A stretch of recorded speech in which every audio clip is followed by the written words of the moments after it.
ब्रह्म।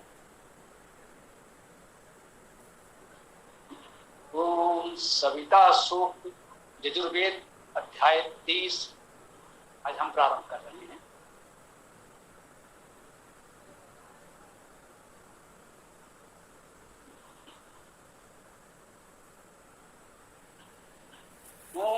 देव सविता प्रसूवयज्ञं प्रसूवयज्ञ पतिं भागाये दिव्यो गंधर्वाः केतं नः पुनातु वाचस्पतिः वाचं नः स्वदतु। बहुत परिचित मंत्र भी है, बहुधा यजनादि कर्मकांड में प्रयोग भी होता है, पढ़ा जाता है। कहने इसका अनुवाद देखते हैं।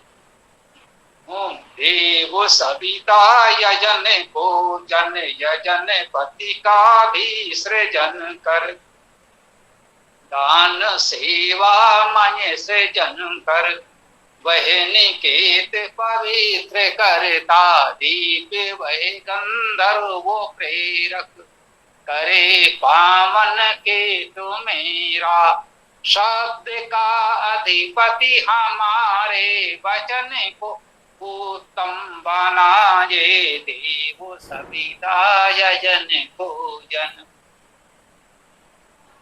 ओम देव सविता प्रसूव यज्ञ मंत्र शब्दार्थ की दृष्टि से सरल है। सभी शब्द सामान्यतः हम लोगों के परिचित हैं, मंत्र भी परिचित है। कह रहे हैं देव, ये संबोधन में है, संबोधन कारक में है, अर्थात हे देव संबोधन कर रहे हैं। हे देव, हे दिव्य प्रकाशमान, सविता सृजनशील ऐश्वर्यवान प्रेरक। सविता में सुप्रसवे धातु है, इसका अर्थ है उत्पन्न करना, ऐश्वर्य होना, और सु धातु का अर्थ प्रेरणा करना भी है। तो सविता का अर्थ सृजनशील ऐश्वर्यवान और प्रेरक। प्रसुव प्रा उपसर्ग है, प्रकृष्टता से, बहुलता से, बहुत उत्तम प्रकार से। शुभ सुप्रसवे धातु है यहाँ भी, अर्थात सु धातु का अर्थ है उत्पन्न करना, सृजन करना। तो सु यहाँ पर क्रिया है, यह आख्यातिक पद है, अर्थात क्रिया पद है, यह क्रिया है। तो प्रसव का अर्थ हुआ उत्पन्न करो, यज्ञम यजन को। कह रहे हैं हे देव सविता, हे देव सविता, हे देव हे सविता, यजन को उत्पन्न करो। जो दिव्य जन हैं, सृजनशील हैं, ऐश्वर्यवान हैं, प्रेरक हैं, समाज को प्रेरणा देने वाले हैं, उनका दायित्व है, उनसे निवेदन है कि आप प्रसू यजन को उत्पन्न कीजिए। यजन तो हम सब लोग बहुत अच्छे प्रकार से जानते ही हैं, देव पूजा, संगति, दान करना। यज धातु से यजन शब्द बनता है, यज्ञ शब्द बनता है, और यज धातु का अर्थ है देव पूजा, संगति, दान करना। तो जो समाज के प्रकाशमान विद्वान जन हैं वे देव हैं, और उन देवजनों का पूजा अर्थात सेवा सत्कार करना, संगति करना, उनका साथ करना, उनके साथ रहना, संगठित रूप से समाज के हित में उनके साथ मिलकर प्रयास करना और दान करना। समाज हित के बड़े आयोजन सबके सामूहिक सहयोग से ही हो सकते हैं। तो उसके लिए हमें अपने संसाधन, योग्यता, सामर्थ्य जो कुछ भी है उसका दान करना, समाज के हित में प्रस्तुत करना। और प्रसूव यज्ञ पतिम भगाय, प्रसूव उत्पन्न करो, यज्ञ पतिम यजन के अधिपति को। पहले कहा है देव सविता यजन को उत्पन्न करो, अब हम कह रहे हैं प्रसूव यज्ञ पतिम भगाए, उस यजन के अधिपति को उत्पन्न करो। पहले तो समाज में यजन की प्रक्रिया चले, सब लोग प्रयास करें अपने स्तर पर जितना संभव है यजन का कार्यक्रम चलाएं, और वो और अधिक व्यवस्थित रूप से व्यापक प्रभावशाली हो सके उसके लिए आवश्यक है उस यजन के अधिपति हों, कुछ प्रमुख लोग हों जो इस अभियान का नेतृत्व करें। उन्हें कहा गया है यज्ञपतिम, यजन के अधिपति को। अब ये यजन का अधिपति क्यों चाहिए? यजन तो सब लोग कर लेते थे, तो बोले भगाए, भग के लिए। तो भग शब्द बनता है भज धातु से, इसका अर्थ है सेवा करना, दान करना। तो सेवा भाव से जो लोग इस कार्य में लग सकें, समाज में सेवा और दान की प्रक्रिया और अधिक व्यापक हो सके, इसके लिए सामूहिक प्रयास का नेतृत्व करने वाले यजनपति चाहिए, उनको उत्पन्न करो। पहले यजन को उत्पन्न करो। जब यजन की प्रक्रिया समाज में कुछ चलने लगे तो उनके नेतृत्व करता अधिक सुयोग सक्षम सामर्थ्यवान यजनपति को उत्पन्न करो। अब यहाँ उत्पन्न करने का भाव स्पष्ट है, कोई भ्रम नहीं होना चाहिए कि समाज में लोगों को प्रेरित प्रशिक्षित करके इस योग बनाना, तैयार करना, इसी को हम कह सकते हैं यजन को उत्पन्न करना और यजनपति को उत्पन्न करना। इसमें कोई चमत्कारिक कल्पना करने की आवश्यकता नहीं है। दिव्यो गंधर्वा केतको केतम न पुनातु। तो क्या कह रहे हैं? दिव्यो दिव्य प्रकाशमान, गंधर्व, गंधर्व के बहुत से धातु जर कभी पढ़े। इस शब्द पर बहुत मंथन प्रयास किया गया कि इसका क्या क्या अर्थ हो सकता है। तो जो भी हमारे पूर्व विद्वानों का प्रयास था, उनका श्रम था, उसका हमने सदुपयोग किया। तो हमने देखा इसमें कौन कौन सी धातुएं हो सकती हैं, कौन कौन से अर्थ हो सकते हैं, उन सबको हमने ग्रहण किया जो हमारे महान विद्वानों ने परिश्रम पूर्वक हमें बताया था। तो गंधर्व में गंध का अर्थ भी है, प्रगतिशीलता है, प्रेरक होना है, शोभा भी है, शब्द करता है, स्तुत करता है। कौन कौन सी धातुएं हैं भैया ने पढ़ा, पुस्तक में आपके पास उपलब्ध है, पुनः उसे पढ़ें, कोई आवश्यक नहीं है। तो इन गुणों से युक्त जो जन हैं उन्हें हम गंधर्व कहते हैं।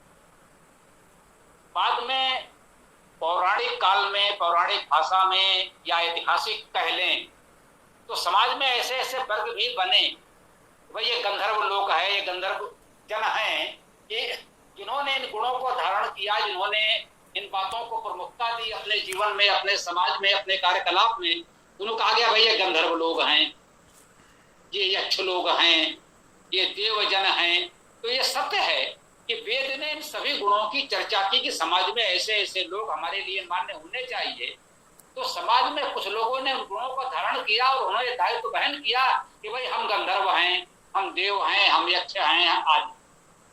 तो वह बात भी परवर्ती काल के लिए ठीक है, ऐतिहासिक रूप से वह भी होगा, परंतु वेद में हम यही शाब्दिक अर्थ उसका धातु जर्थ ले रहे हैं कि ये सभी गुण हम सब में हों, समाज में ऐसे गुणवान उत्पन्न हों और उनका हम सेवा सहयोग करें। तो दिव्यो गंधर्वा, जो दिव्य हैं, गंधर्व हैं, केतपु हैं, केतपु का अर्थ हुआ केतु को पवित्र करने वाले, को धातु का अर्थ पवित्र करना स्पष्ट है, हम सब जानते भी हैं। इसी से पुनात, पावन, पवित्र सब इसी से बनते हैं, को धातु से, तो वह तो हमारा परिचित हो गया।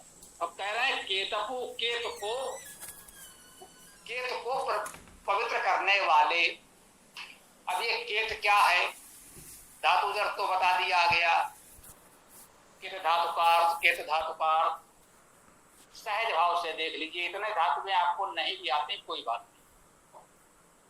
एक और तरीका है जो बहुत से शब्दों में समझ में आ जाता है, व्यवहारिक रूप देखिए, केत से आप परिचित नहीं हैं, कोई बात नहीं, आपने निकेत सुना है, निकेत और निकेतन, नि उपसर्ग ही तो लगा, शब्द तो यही केत है, उसमें नि उपसर्ग लग गया तो निकेत बन गया, उसमें एक और प्रत्यय ना लग गया तो निकेतन भी बन गया। केतन भी हो सकता है, केतन नाम के लोग भी आपके समाज में है, परिचित होंगे। तो इसी केत से ना प्रत्यय लगा तो केतन बना, जैसे पट से पठन, गम से गमन, लिख से लेखन, ऐसे शब्द बनते हैं ना, ये प्रत्यय लग रहा है ना। तो केत से केतन बना, नि उपसर्ग जुड़ गया तो निकेतन बना। ये हमारे बताने का आशय क्या है कि केत शब्द का वही अर्थ है जो केतन का है, निकेतन का है। वैदिक भाषा में उपसर्ग प्रत्यय इतने नहीं जोड़े जाते, धातु अर्थ वैसे ही ग्रहण कर लेते हैं। हमको अपरिचित लग रहा है तो हमने आपको बताया ये उपसर्ग प्रत्यय जोड़ लीजिए तो शब्द हमारा परिचित हो जाएगा। संस्कृत भाषा में और परवर्ती आधुनिक भाषाओं में सामान्यतः उपसर्ग प्रत्यय जोड़कर ही शब्द प्रचलित हैं, इसलिए हमको वेद के शब्द जो विशुद्ध धातुगत हैं हमको अपरिचित से लगते हैं। थोड़ा ध्यान देंगे तो वो हमारे परिचित हो जाए। तो केतु का अर्थ हुआ हमारे केत को पवित्र करने वाले, हमारे निकेत को पवित्र करने वाले, हमारे निकेतन को पवित्र करने वाले। और आप सब जानते हैं निकेत और निकेतन का अर्थ गृह, आवास होता है। तो हमारे निवास को पवित्र करने वाले केतम न पुनातु, केतम केत को अर्थात निवास को न हमारे पुनातु पवित्र करें। कह रहे हैं जो दिव्य हैं, गंधर्व हैं, निवास को पवित्र करने वाले हैं, वे हमारे निवास को पवित्र करें। समाज में जो ऐसे दिव्य जन हैं वे हमारे निवास को पवित्र करें, हमारे यहाँ पधारें, हमें मार्गदर्शन दें, हमें सदुपदेश करें। इस प्रकार से वे हमारे निवास को पवित्र करें। कहते हैं आपके आगमन से हमारा निवास पवित्र हो गया। यही कह रहे हैं जो दिव्य जन हैं वे हमारे घर पधारें, हमें सेवा का अवसर दें, कुछ उपदेश करें, मार्गदर्शन करें तो हमारा निवास पवित्र हो। और वाचस्पति वाचम न स्वदतु। अब ये जो वाचस्पति हैं, वाणी के अधिपति हैं, वाचा वाणी, वच धातु बोलना, तो वाचा वाणी उसके पति अर्थात अधिपति, जो वाणी के अधिपति हैं अर्थात जो समाज के प्रमुख विद्वान हैं, उन्हें हम कह सकते हैं वाचस्पति, वाणी के अधिपति। वाचम न